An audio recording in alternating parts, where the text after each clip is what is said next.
The first thing this year's indicators tell you is how the economic crisis has amplified the value of a good education.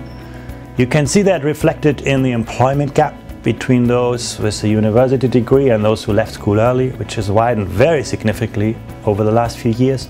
You can see that even better in the earnings gap. On the one hand, when you think about those who have a university degree and those who didn't finish high school, the earnings gap was about 75% in 2008. Now it's 90%, so a very significant rise.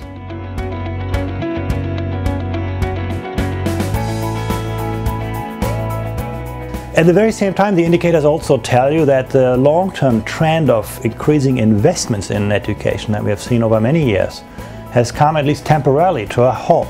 If you think between 2008 and 2011, we have for the very first time seen a drop in expenditure on education. It's about a drop of 2% in relative to GDP. So it's a quite sizable cut. And when you look at countries like Hungary or Greece or Italy, and so you can see even much more significant cuts. And basically, our education today is our economy tomorrow. So we're going to pay a price for those kind of changes.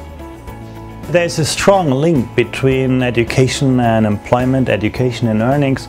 We also see that there are some countries where you have unemployed graduates on the street, while at the very same time employers tell you they cannot find the people with the skills they need. So there's some kind of discrepancy. It shows us that better or more education doesn't automatically translate into better skills, better jobs, better lives and so on.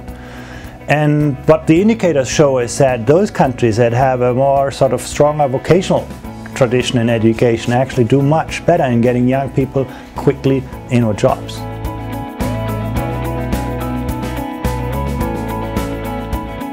What this tells us is that we need to shift the emphasis from the kind of qualifications education up front towards lifelong skills-oriented learning throughout people's lives. Really, that's really the key. And what we see is that purely government-designed curricula delivered exclusively in schools are much less effective than combining this, integrating the world of school and the world of work. We can see that young people that have actually experience, they can develop hard skills on modern equipment in vocational education. They can develop important soft skills like teamwork, communication, negotiation through real-world experience. It's those kinds of combinations that really play out very, very strongly.